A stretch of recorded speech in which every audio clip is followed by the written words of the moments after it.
Hello everyone and welcome to another Tutorial Thursday video. Sorry I haven't really been uploading, guys. I've been trying to find a job and whatnot, so uploads have been a little bit wonky, but we will get back to it in the correct scheduling upload date, so I do apologize about that.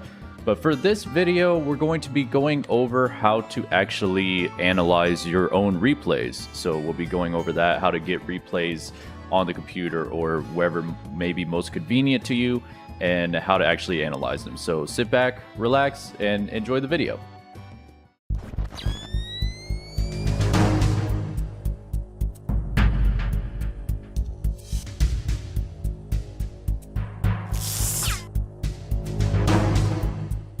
First things first, of course, if you want to support the channel, feel free to check out my description down below. I have Twitch, Twitter, Patreon, etc. You can check that out.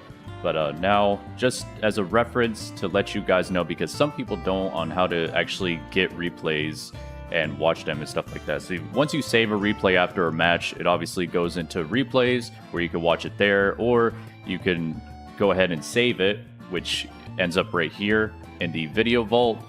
And at that point, there are a couple ways to actually watch it from there. You can watch it here. You can upload it to the shared content online and watch it that way. You have your SD card you can put in your computer and then be able to upload it to YouTube. Or you can use your Nintendo Online app and upload it to YouTube. So whichever is going to be easier. Or you can even record it manually through OBS or something like that, which is generally what I do. And the reason why that's important is because when you're analyzing your replays, you don't want to just watch it as it goes on. Like, you want to have the ability to be able to pause and rewind and stuff like that, which you don't have the ability to do in the game. If you go to shared content online, then you can pause it and rewind it. But for better simplicity, at least for me, I like to have it on YouTube. So I post it on YouTube and go from there. So once you post it, in all else, you have to post it to shared content. And then what's going to happen is it's going to end up giving you a link if you go on the app, and then you end up getting the link from it. What happens is you end up with the link right here. And then at that point, you could just watch it and go from there. So in this sense, like, you have the ability to watch it at whatever thing you want, and then you can easily, obviously, like, rewind and pause and stuff like that. If you're able to post it onto your own channel, you can, like, set it up to certain speeds, of course, and go from there. But now we're gonna dive in and actually go over this set here. So first things first, the first thing you want to realize in watching a match is you want to keep an eye on yourself and the opponent and see what's going on, right? Like, you need to see what you're doing and what the opponent's doing. Now, in this case, this is one of my replays, of course, and I started doing a Shogun cooking method, and at that point I got grabbed. So once you get hit or grabbed or whatever the case is, once you lose an interaction, you should be thinking about other interactions here. In this case, I got grabbed, right? So what could I have done better? So maybe in this instance, if I can react to my opponent running in, just know what options you have, right? You can jump, you can sidestep if they're going to grab, you can dash back, you could roll in, you could try to counter with an attack of your own. With Snake, it'd be like down tilt or dash grab or dash attack. You know, just in that sense, you have to think of all of your options. You can't just think of one option like, oh, I should have just not done the Shogun cooking method. I should have just jumped. You know, so you're only thinking about like one option when you should be thinking about, again, other options, right?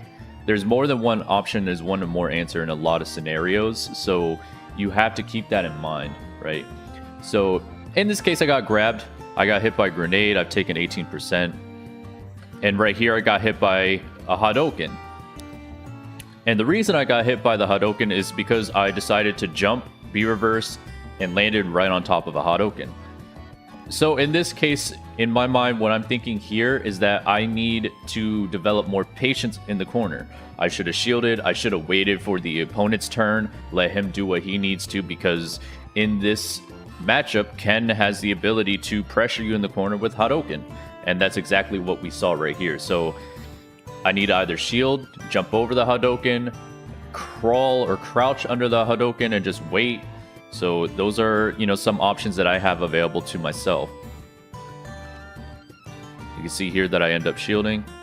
And that's generally, by the way, like what you want to do, at least if you're starting out analyzing your matches. Like, just look at the interactions where you're losing or getting hit and just understanding what you need to do better there. At that point, once you're able to do all that, then you can dive into some more things like, oh, maybe right here I shouldn't have pulled out grenade, right? So let's say right here, we dash attack cross up, and then we dash back. So maybe right here, instead of dashing back, maybe I could have just down tilted him after the dash attack, and that would have hit because he didn't end up holding shield. He just decided to try to chase me down. So maybe I could just down tilted here instead of dashing back and pulling out the grenade and thinking more about space, when I could have just tried to go a little bit more offensive in that route, right? So it's good to think about a lot of things here when you're analyzing your replays, instead of just watching it for entertainment, where you're just like looking at it and just like either admiring your play or just in general just watching it. So you always have to ask questions, like not just for yourself but also your opponent. Like, why is the opponent choosing this option? Why did my opponent here choose Tatsumaki, right? So he's choosing a burst option to try and come in and hit me and start something up right here. You know what I mean? So it's good to, one, again, from the beginning, you have to look at what you're doing, why you're getting hit, and what you could do to avoid it. Make sure that you're looking at all your options and just not one obvious option. So that way you know what everything you're capable of in that scenario.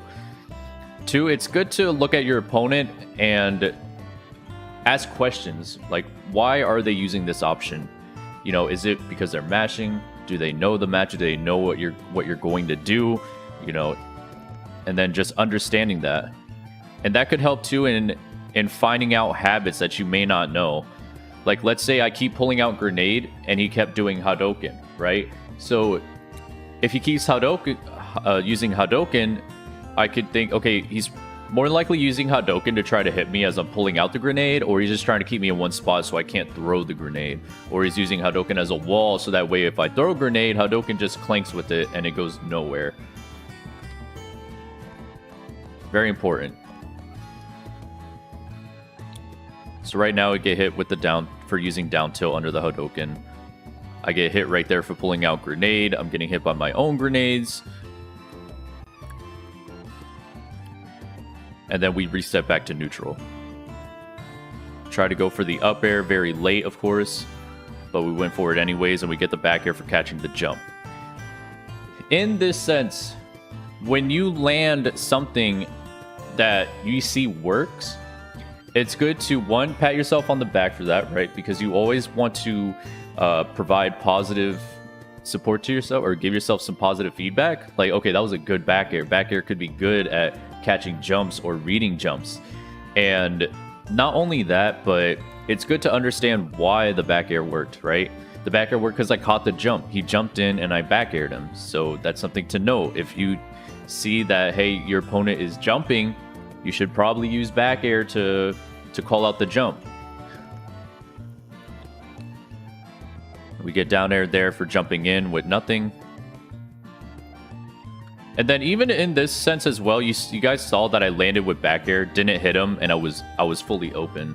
Even though I didn't get punished, that's something to also keep in mind that, hey, maybe I want to watch out for this next time. I need to maybe make sure the opponent's directly under me or behind me so I can land this back air. You know what I mean? So want to keep an eye on that as well. Back air to catch the landing. That's good to know too. Back air right there. You can see like I'm starting to use back airs a little bit more now. Generally because of the fact that in real time, like once you keep analyzing your own replays and footage, in real time, you're going to be able to see these things because you kind of want to think of it as practice. Like you're practicing on realizing situations and understanding things more fluidly than just playing the game in a sense. And some people need that more than others.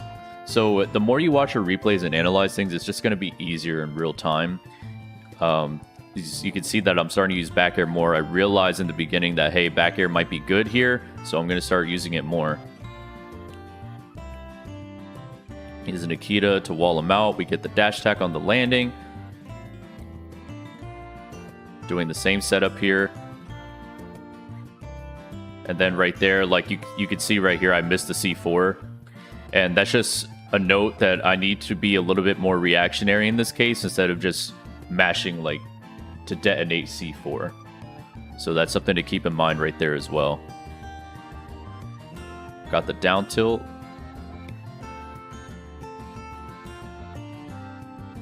You see I rolled away there and he hit the grenade. That's good to know too, just to like another way to just bait someone running in.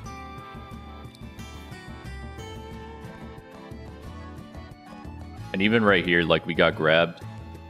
He called out the roll, as you can see. So in that case, now we have to think of other options. Maybe I should have rolled into him. Maybe I should have jumped. Maybe I should have jumped down air or back air. Maybe I should have just used an attack. Maybe I could have sidestepped or spot dodged. It's good to think about those things. Think about all your options and what you think is going to be best.